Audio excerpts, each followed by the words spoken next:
Be part of our Kaibigan community on Facebook and enjoy the following special perks of being a Kaibigan community member. Join now, Kaibigan. Hello mga kaibigan, it's me. Let's just ride your Motor Central Road Queen 2022. So, ang ibibigay ko ngayon para sa video na ito ay isang review ng Lady Rider Perspective. Perspective, ibig sabihin kasi syempre, marami na kayong napanood na review sa mga idol nating mga motovloggers na lalaki. Konti lang yung mga babae na nagre-review ng mga motor. In which ayoko magmarunong, ayoko magbasa lang ng mga specs ng mga motor. So ang akin ay ibibigay ko kung ano yung naranasan ko doon sa paggamit ng motor. Etong si ADV 150 ko, sa akin to, at ang pangalan na niya ay 24. So 6 months ko na siyang ginagamit. At syempre, kung napanood nyo, sumayan pa lang na ako noong June lang. June, tapos ano ko pa lang siya noon, 1 month pa lang si AT24 noon. Pero habang tumatagal, natututo tayo. Lalo na nung nag-training tayo kay Motor Clyde Batangas. Shoutout kay Sir or kay Coach Clyde. Hello po. Going back. So, bibigyan ko kayo ng mga naranasan ko dito kay ADV ko or si Tuto. First of all, ang pinaka nagustuhan ko dito kay 24 is yung keyless niya. Kasi galing akong Click 125. So, doon sa Click 125, meron pa yung susi. So, yung mga kapanahunan na nag-iisip ako or nagde-decide ako kung anong bibilhin kong next from Click 125 is sabi ko, gusto ko keyless. So, talagang ang pinagpipilian ko nun is ADV 150 or PCX 160. Bakit ko pinili si ADV 150 kahit mas mabilis si 160, PCX 160? Una, kasi dahil sa kanyang forma. Kung makikita nyo naman siya, para siyang mini BMW, di ba? Ito pa lang sa harap, yung sa windshield. Also, dito, kasi pwede nating lagyan ng side pannier.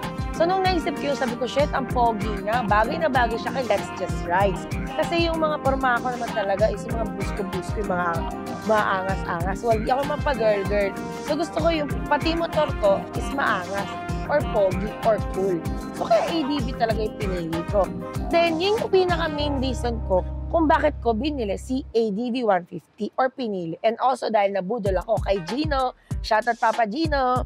Okay, going back again. So, next ko naman na nagustuhan dito is yung idling niya na feature. Kasi, dun sa, nung nasa Click pa ako or ginagamit ko pang madalas si Click, pag nasa stoplight, siguro mga segundo din yung mga 30 seconds. So, syempre, medyo kumukonsumo pa din yun ng gas.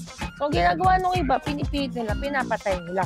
So, ang kinagandahan nitong ADV 150 dahil sa idling feature niya is namamatay siya ng kusa. Pero kapag tinrottle mo siya, kapag nag-go na yung signal light, yung stoplight is mag-go ka na. Yung iba na unang gumagamit ito, natataranta kasi akala nila namamatayan sila sa automatic. Pero feature lang siya, ADV 150, na kapag naka-stop ka at hindi ka nag-throttle, is mag-i-stop siya.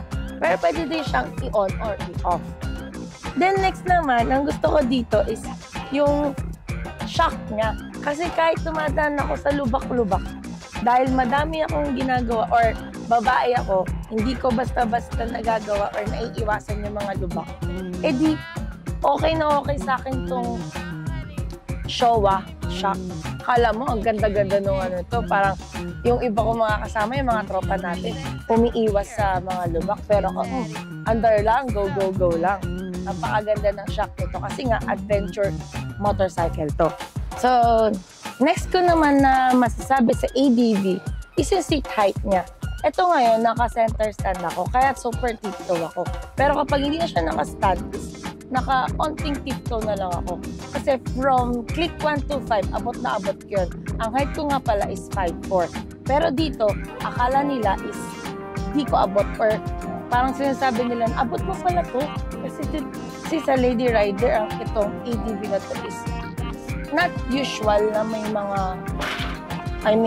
not usual siya na ginagamit ng mga babae. Kasi nga, brusko siya eh. Tapos, kasi nga mataas daw siya. Pero since 5'4 tayo, pero ang sabi nila is 5'2 daw ako, abot pa rin siguro na 5'2 ng tunay na 5'2. Then next, yun naman sa panel nito. Siyempre, from dun sa click 125 natin, yung click na yun is para lang siyang 3310. Kung ano lang yun nandun, konti lang nakikita mo doon. Pero nung lumipat na tayo, or meron na tayong ADV, hindi siya pareho ng PCX kasi mas malaki yung screen ni PCX. Pero marami nang nakalagay doon sa screen ni ADV. Okay? Gusto ko rin i-share sa inyo yung, di ba, na-sample lang ako kung napanood nyo ngayon.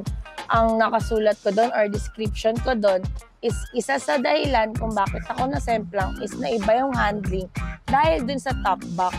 Pero kasi lahat naman ng motor, pag nilagyan mo ng load sa likod, talaga naiiba yung handling ng mga motor. So ito, nung nilagyan ko siya ng top box, ganun siya, magewang siya.